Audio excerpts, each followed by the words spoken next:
തിരുവനന്തപുരത്ത് ഓൺലൈൻ തട്ടിപ്പിൽ കുടുങ്ങിയ യുവതിയെ കാണാതായ സംഭവത്തിൽ യുവതിയെ കണ്ടെത്തിയിട്ടുണ്ട്. തമ്പാനൂർ റെയിൽവേ സ്റ്റേഷനിൽ നിന്നുമാണ് യുവതിയെ കണ്ടെത്തിയത്. മാനസയുണ്ട് തിരുവനന്തപുരത്ത് നിന്നും വിശദാംശങ്ങൾ നൽകുന്നതിനായി. മാനസ, അതായത് ഒരു കത്ത് എഴുതി വെച്ചുകൊണ്ടായിരുന്നു യുവതി മാറിയിട്ടുണ്ടായിരുന്നത്.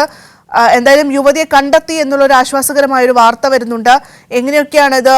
പോലീസ് ഇക്കാര്യത്തിൽ പോലീസിന്റെ കസ്റ്റഡിയിലുണ്ട് ഇപ്പോൾ യുവതി എന്നാണ് മനസ്സിലാക്കാൻ പറ്റുന്നത്. എങ്ങനെയൊക്കെയാണ് വിവരങ്ങൾ?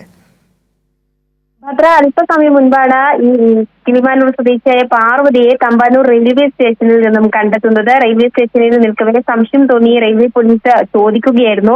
അപ്പോഴാണ് വിവരങ്ങളൊക്കെയും തന്നെ മനസ്സിലാകുന്നത് എന്നാണ് പോലീസിൽ നിന്നും ലഭിക്കുന്ന വിവരം. തമ്പാനൂർ റെയിൽവേ പോലീസാണ് യുവതിയെ പിടികൂടിയിരിക്കുന്നത്. നിലവിൽ കേസ് അന്വേഷിക്കുന്നത് കിളിമാനൂർ പോലീസാണ്. അതുകൊണ്ട് തന്നെ യുവതിയെ ഉടൻ തന്നെ കിളിമാനൂർ പോലീസിലേക്ക് കൈമാറും എന്ന് തന്നെയാണ് ലഭിക്കുന്ന വിവരം. കഴിഞ്ഞ ദിവസം രാവിലെയോടെ 8:30 താളിക്കുഴി കമുകിൻകുഴി സ്വദേശിയായ പാർവതിയെ കാണാനാകുന്നത്. ഒരു സ്വകാര്യ ആശുപത്രിയിൽ ഫിസിയോതെറാപ്പിക്ക് പോകുന്നുവെന്ന് പറഞ്ഞായിരുന്നു യുവതി വീട്ടിൽ നിന്നും ഇറങ്ങിയത്. വൈകുന്നേരമായിട്ടും യുവതി തിരികെ മടങ്ങി വരാത്തതിനെ തുടർന്ന് നടത്തിയ അന്വേഷണത്തിലാണ് മുറിയിൽ നിന്ന് ഒരു കുറിപ്പും മൊബൈൽ ഫോണും ആധാറും കണ്ടെത്തിയത്. കുറിപ്പിൽ താൻ ആത്മഹത്യ ചെയ്യാൻ പോകുന്നുവെന്നും എല്ലാത്തിന്റെയും കാരണം ടെലിഗ്രാമിൽ ഉണ്ടെന്നുമായിരുന്നു കുറിപ്പിൽ എഴുതിയിരിക്കുന്നത്.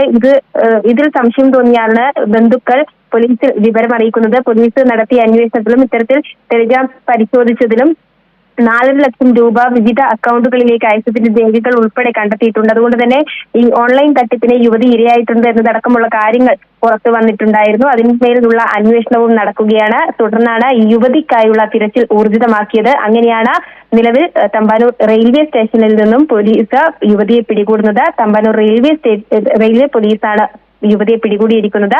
ഉടൻ തന്നെ കിളിമാനൂർ പോലീസിൽ യുവതിയെ അയക്കും എന്ന് തന്നെയാണ്, അല്ലെങ്കിൽ കൈമാറും എന്ന് തന്നെയാണ് ലഭിക്കുന്ന വിവരം.